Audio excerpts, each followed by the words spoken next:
cansaron? No, ¿verdad? Todavía no. Quiero que me acompañen por favor al libro de los Hechos de los Apóstoles, por favor. Vamos a leer en el capítulo 1. Hechos 1, versículo 6 al 9. Hechos 1, del 6 al 9. ¿Ya lo tienen todos? Amén. Esa es la palabra de Dios. Entonces los que se habían reunido le preguntaron diciendo: Señor, ¿restaurarás el reino a Israel en este tiempo? Y les dijo: no os toca a vosotros saber los tiempos o las sazones que el Padre puso en la sola potestad, pero recibiréis poder cuando haya venido sobre vosotros el Espíritu Santo, y me seréis testigos en Jerusalén y en toda Judea, en Samaria y hasta lo último de la tierra.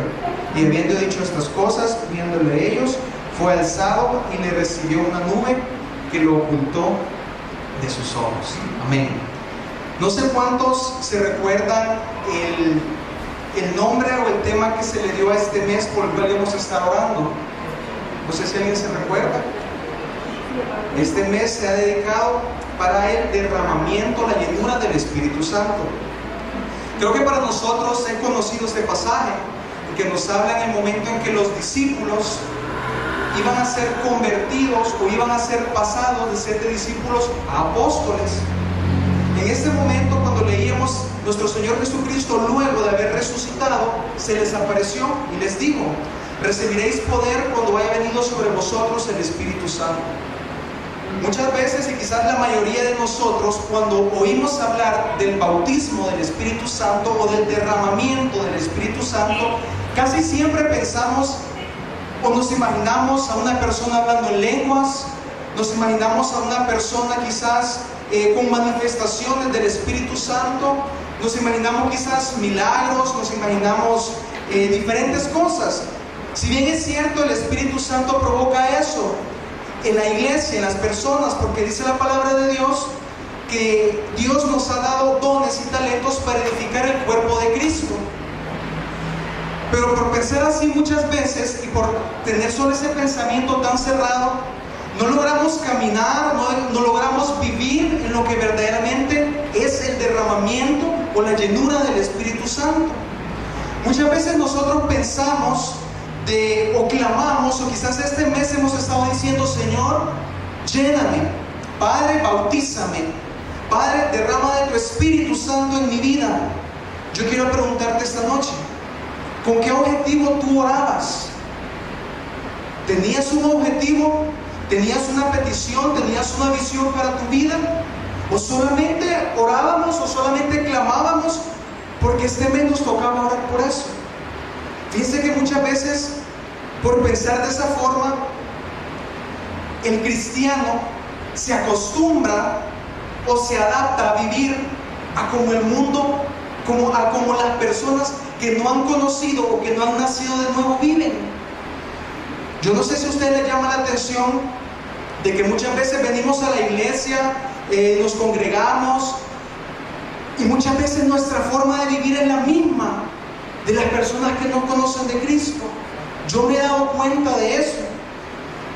¿Cuántas veces nosotros hablamos y decimos: nuestro Dios es un Dios proveedor, un Dios que bendice, pero muchas veces estamos en escasez? ¿Cuántas veces hemos hablado y hemos dicho: mi Dios es un Dios que sana, es un Dios que liberta?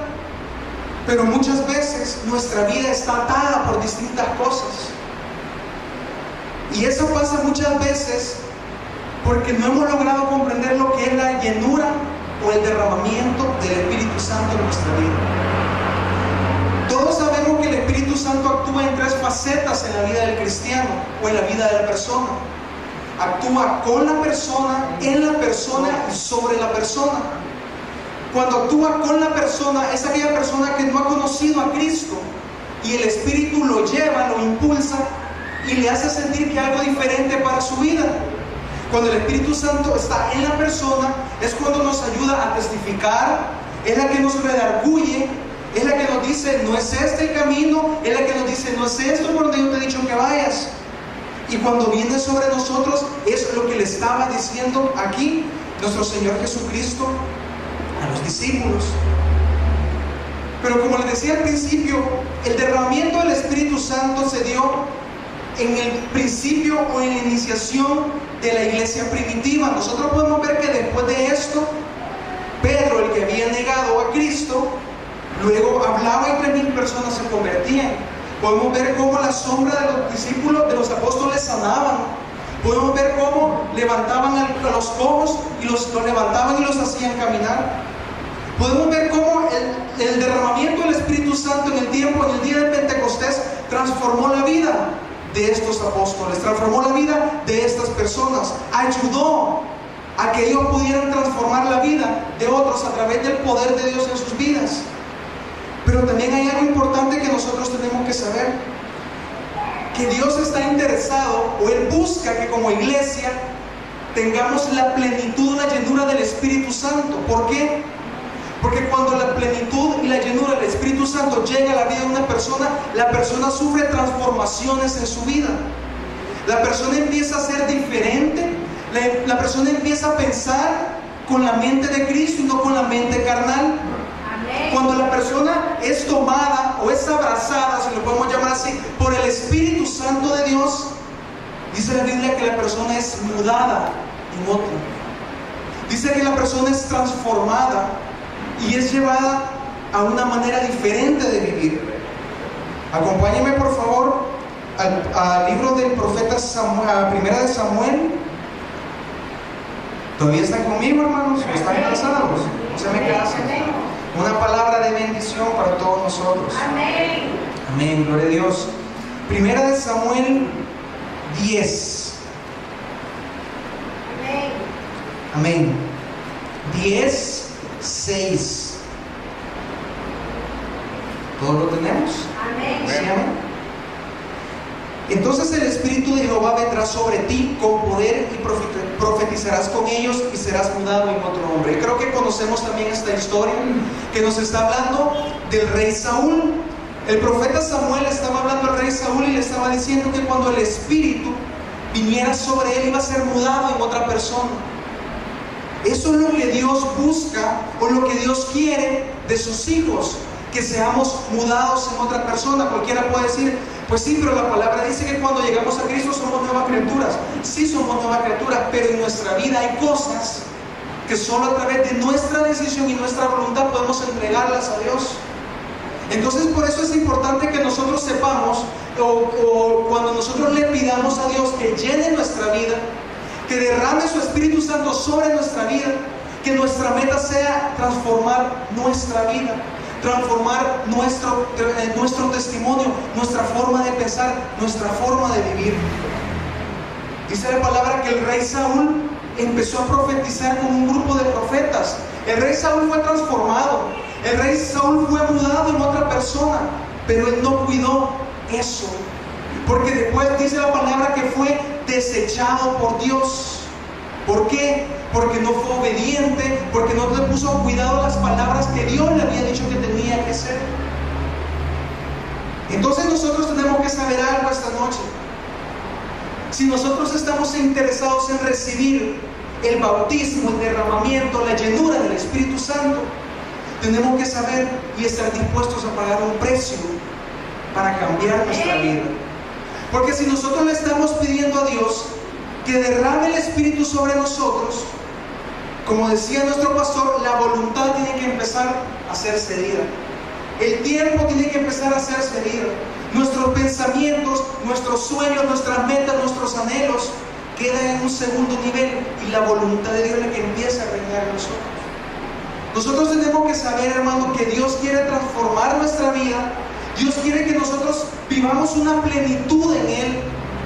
Nosotros leemos la Biblia, estudiamos la palabra y muchas veces vemos cómo Dios hablaba a su pueblo, cómo Dios le hablaba a los ministros, a los siervos, cómo se les manifestaba, cómo se les aparecía.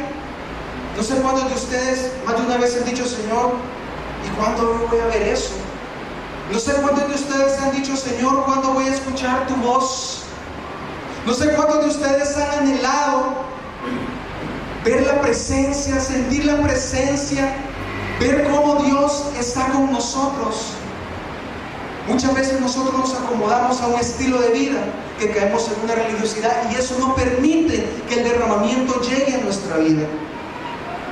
Fíjense que la persona o el ejemplo más claro de la plenitud o del derramamiento del Espíritu Santo es nuestro Señor Jesucristo.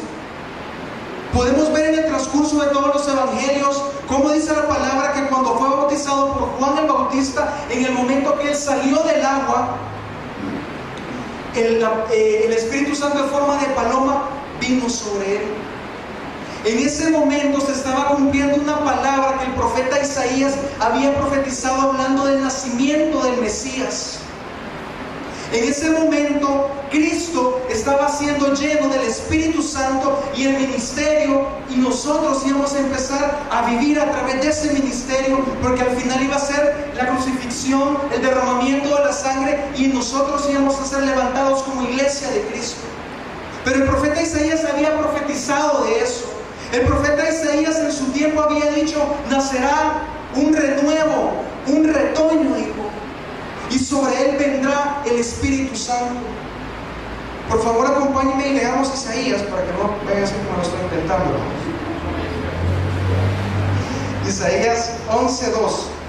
Este es el contexto, hermano. Tenemos 20 minutos, pero el Señor nos va a ayudar a que veamos todo el mensaje. Isaías 11,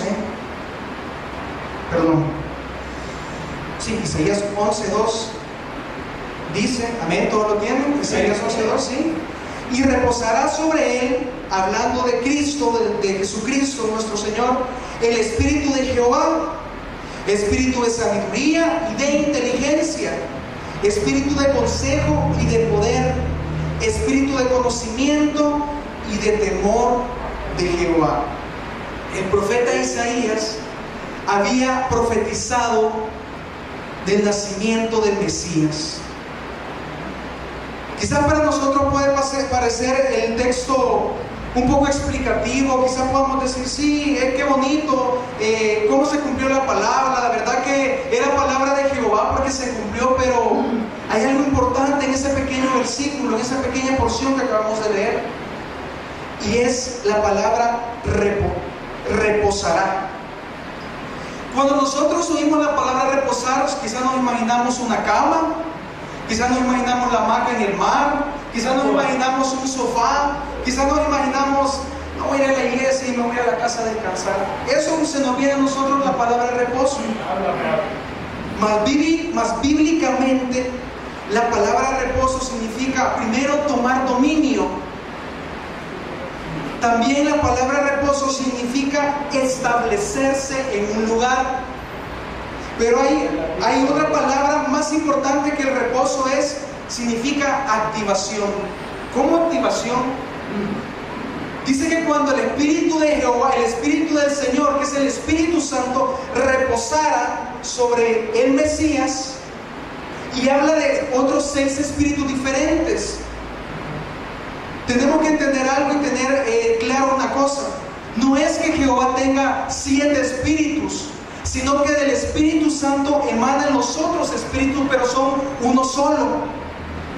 Si nosotros hemos estudiado la Biblia, en el Apocalipsis habla del candelero, que habla de las 7 lámparas.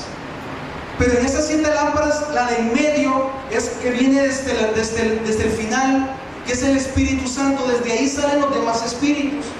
Entonces nosotros tenemos que saber algo esta noche, que cuando Cristo fue lleno del Espíritu Santo, reposó sobre él el Espíritu, el poder de Dios.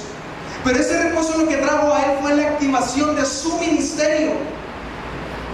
Por eso es que el mensaje se llama el reposo que activa. ¿Por qué? Porque Dios quiere esta noche que tú y yo recibamos la llenura del Espíritu Santo, tengamos ese reposo del Espíritu en nuestra vida y activarnos. ¿Activarnos el qué?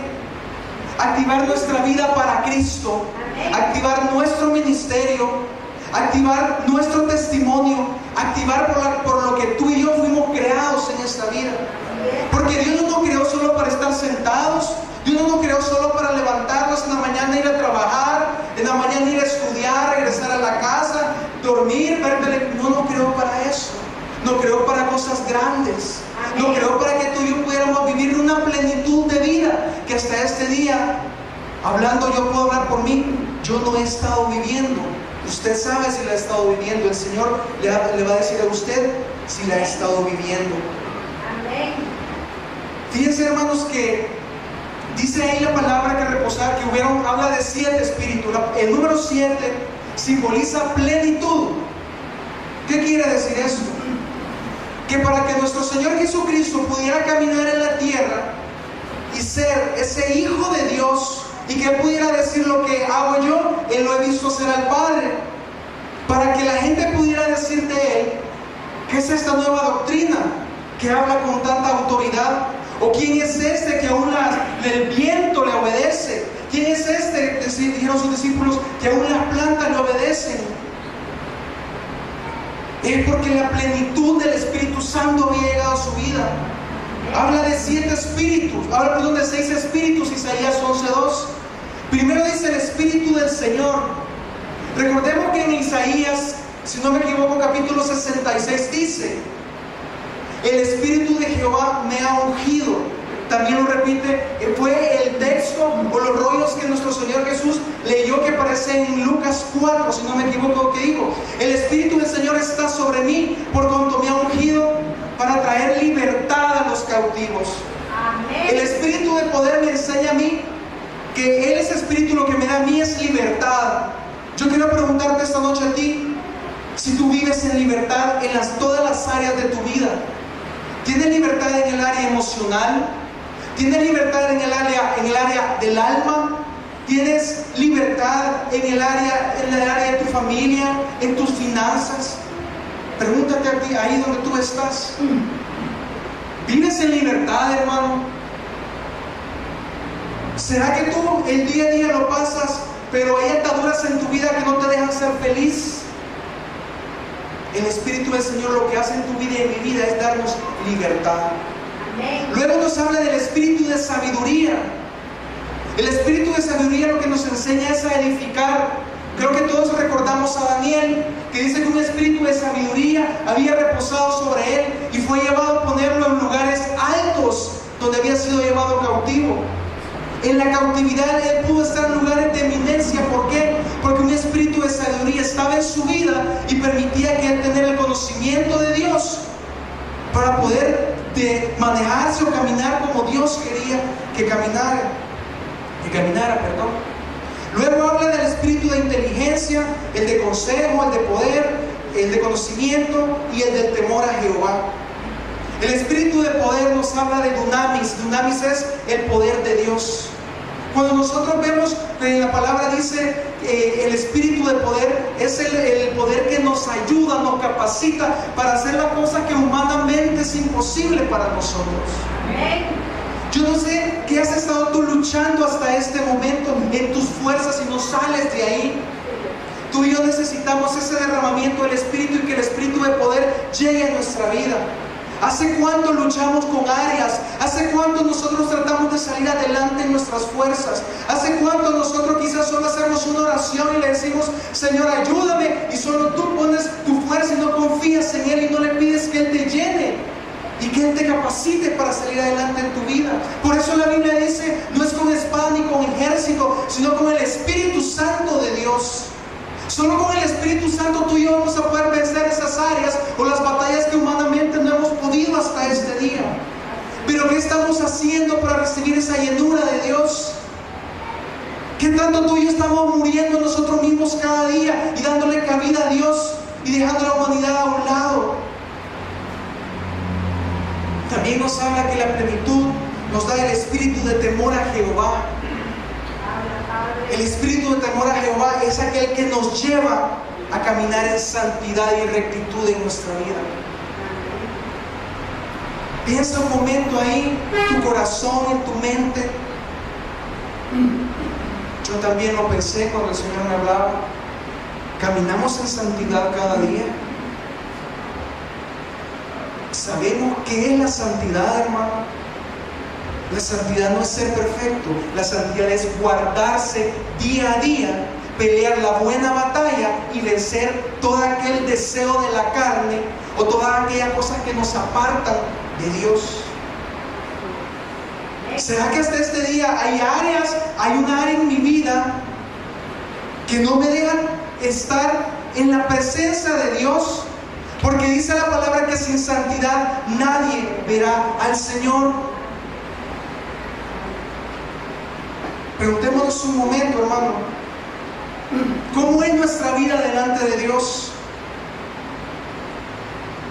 También nos habla de un espíritu de consejo, que el espíritu de consejo lo que hace es que nosotros podamos ver que la voluntad de Dios es buena, agradable y perfecta, y que mi voluntad no sirve para nada. Por eso es que nuestro Señor Jesucristo en la tierra caminó de tal forma que Él pudo testificar de Dios, de su Padre. Por más que los fariseos y las personas y los religiosos y las multitudes trataron de hacerle caer, Él nunca cayó. Porque la plenitud de Dios, el Espíritu de Dios estaba en su vida cimentado y fortalecido de tal manera que no era Él el que caminaba humanamente. Era el mismo Dios caminando en ese cuerpo. Por eso Él pudo salir adelante. Por eso Él pudo vencer la muerte en esa cruz. Por eso Él pudo caminar y sufrir por nosotros. Porque había esa plenitud en su vida. Por eso es que el amor estaba en Él. Por eso es que Él decidió dar su vida por nosotros. Ahora yo quiero preguntarte, ¿tú estarías dispuesto a dar tu vida por tu hermano? ¿Tú estarías dispuesto a dar lo mejor que tú tienes por ayudarle a tu hermano? Porque muchas veces el egoísmo en nuestra vida no permite tener la llenura de Dios que tanto nosotros anhelamos. Santo. Por razones de tiempo, hermano, voy a tener que adelantarme.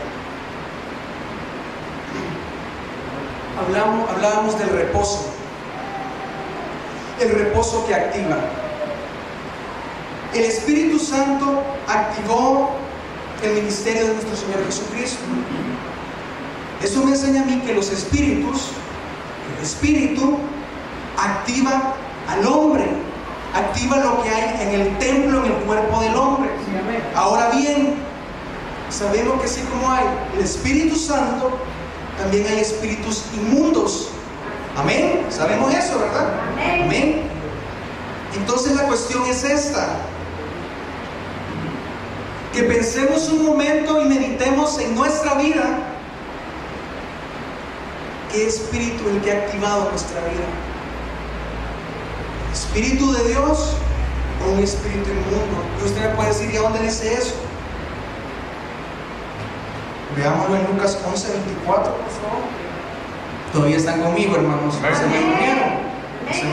Yo creo que tal vez el pastor nos da oportunidad de la segunda parte, porque no vamos a alcanzar a terminar. 11:24-26. Pero tienen unos 10 minutos más, ¿verdad, hermanos? Amén. Amén. ¿Por qué se quieren ir? Amén. 11:24. Permítanme. 11:24-26 dice: cuando el espíritu inmundo sale del hombre, anda por lugares secos, buscando reposo, y no hallando, dice: volveré a mi casa de donde salí. Y cuando llega, la halla barrida y ordenada. Entonces va, aquí está la clave, y toma otros, ¿qué? 7 espíritus peores que él, y entrados moran allí, y el postrer estado de aquel hombre viene a ser peor que el del primero. Porque es importante la plenitud en la vida del cristiano. Porque es importante recibir la llenura del Espíritu Santo y que todas las áreas de nuestra vida se activen de tal forma que sean gobernadas por Dios. Porque si esa área no está gobernada por Dios, entonces lo que la gobierna son tinieblas. ¿Por qué? Porque la misma palabra dice de que nada tiene que ver la luz con las tinieblas. Y Cristo dijo: el que no está conmigo es en mi contra. Ahora podemos saber por qué es importante la plenitud de la llenura del Espíritu Santo. Entonces nosotros por eso tenemos que tener cuidado y empezar a cambiar nuestra vida. Porque si el área en nuestra vida no está llena por el Espíritu de Dios, un espíritu inmundo lo va a llenar. Quizás usted puede decir: Era cierto. La Biblia lo dice, hermano. La Biblia nos enseña eso. Por eso es que nosotros tenemos que empezar a dar un cambio en nuestra vida. Tenemos que empezar a de verdad, hermano, morir a nosotros mismos. Pero de verdad, hermano. Se lo digo así porque el Señor me decía, pero de verdad. Porque muchas veces hablamos y hablamos y hablamos de la palabra de Dios y hablamos, pero nunca hacemos un rema en nuestra vida. Yo creo que ninguno de nosotros quiere que un espíritu inmundo entre en nuestra vida.